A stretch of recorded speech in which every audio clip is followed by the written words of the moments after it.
Look who's here, and he's here for you. Dr. Rob Riley is here to answer your medical questions that you've posted on Facebook. And like every Tuesday, we have some good ones. Yes. This one starts from Allie. I was diagnosed with DVT and PE back in August. Since then, I'm still having pain in my leg, and that could have had a clot. Could it be post-thrombotic syndrome?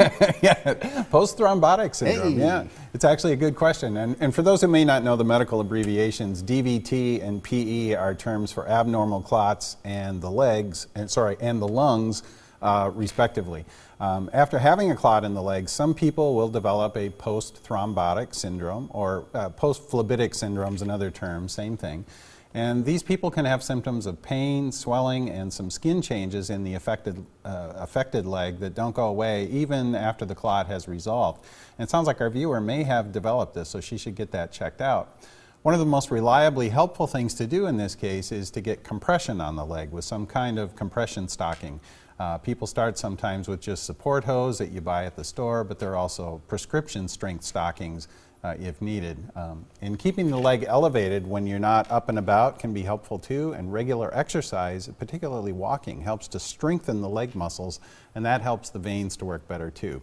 There are some medications which have been tried, and very rarely some sort of surgical intervention is needed. So it is reversible. You can improve your These interventions seem to really help people. Sometimes, though, the post-thrombotic syndrome is chronic. It needs to be managed on an ongoing basis. Okay. All right, let's get to Jennifer's question. What is the best way to curb seasonal allergies? I'm on several medications for it, but still have problems. Is there an over-the-counter remedy that will help? Yeah, this is really a timely question, as we're seeing a lot of allergy symptoms now as a result of the annual spike in tree pollen levels that we always see in the spring. Fortunately, one of our most effective medications has just recently gone from prescription-only status to over-the-counter status, and that's fluticasone nasal spray. Flonase is the brand name. If it's okay with your doctor, starting this can be really helpful with the allergy symptoms. Unfortunately, it may take several days to even up to a week of regular use to get the full effect of this medication. So in the meantime, sometimes we'll use antihistamines, which are sort of the mainstay of treatment too, and most of them now are also available over the counter without a prescription. They have potential, though, for side effects and some interactions with other drugs, so touching base with your physician first is a really good idea, particularly if you take other medications regularly. And if this approach is not effective, visiting your doctor is a good idea to look at remedies which do still require a prescription, and also to consider for some people formal allergy testing, which is sometimes helpful for some people.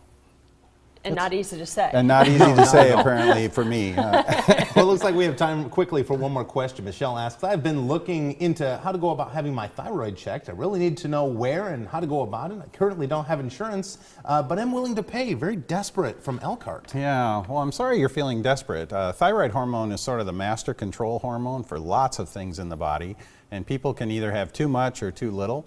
People with too much thyroid hormone can feel like they've had too much caffeine, they can get sweaty, have heart palpitations, feel jittery, and so forth. And people with not enough thyroid hormone feel sort of the opposite: sluggish, slow heart rate, dry skin, and some other symptoms. Diagnosing thyroid disease, though, is usually a pretty simple matter of getting a blood test. That can be ordered by your doctor. The most helpful test is called a TSH, which is thyroid stimulating hormone, and this gives us a really good idea regarding thyroid hormone status in the body.